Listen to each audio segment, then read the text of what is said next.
Hi, it's Tim and Kim again, and today is, I don't know, the end of really day one in Sedona, day 3 of the trip. Yeah. And an interesting day again. So, you know, when they always, if you watch RV videos on YouTube and stuff, they always talk about, you know, having to adjust to the current conditions. And it's not just, you know, we booked our 2-week trip to Yellowstone and we went and saw the grizzly bears. Things happen. Things you don't expect to happen. Well, there's been a lot of bit of that on this trip. And so we'll start out with the whole flood situation. So the last time I saw you, I was sitting on the bank. Got to see some wood ducks this morning. That was really cool. A merganser floated by.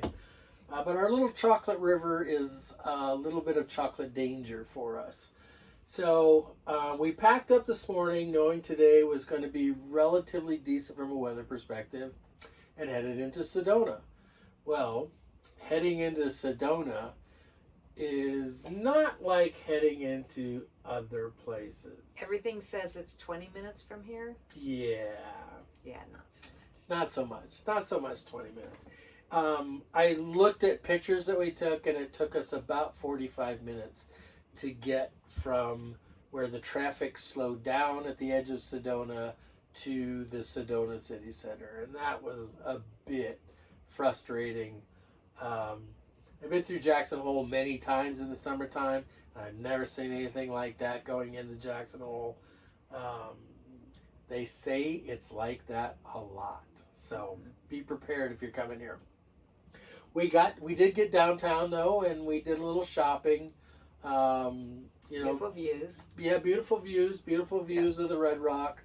The weather, we didn't get big sunshine or, you know, a little bit of clouds here and there. So, you know, it was okay.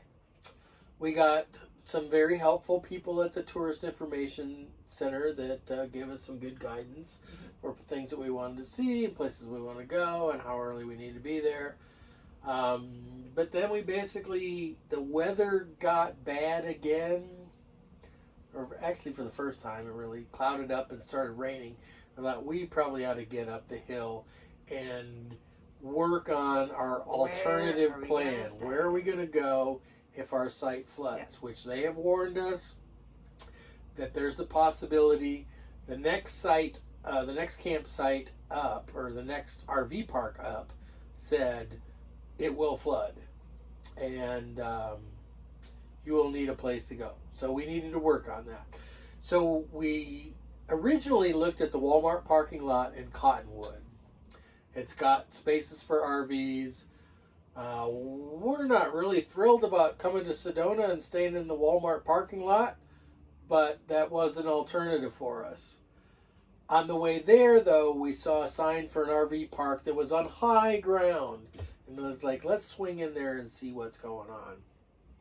We got a site for 2 nights, tomorrow night and the night after. They're kind of our spinning reserve sites, if you know what I mean. And we came here, back to the camp, and they told us that they had a place for us to go higher up, which they weren't sure about previously. So we've actually moved up about 4 feet in elevation, but there's a wide bench, so it would really take some pretty significant flooding to get to where we are now. And they're not expecting that kind of flooding. I mentioned this morning that we had a little bit of a black tank issue that we needed to work on today. And I did some research on the internet, and I really didn't find a good comparable situation.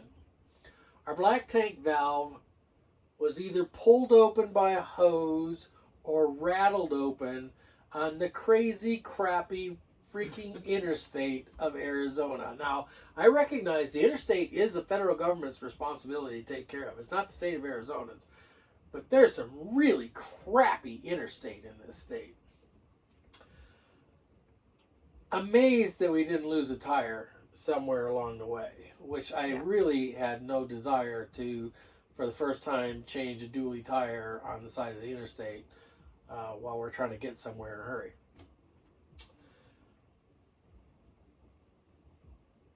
I found what I came to the conclusion that we had a collapsible bucket that Kim fished out of storage, and a good sized bucket, probably like a 2.5, 3 gallon bucket.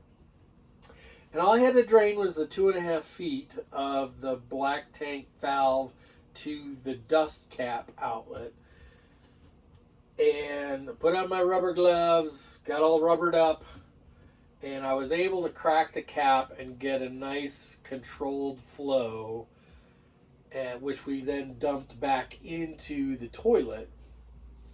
And we were able to resolve the poop tank open valve issue without Incident. a significant poopy incident.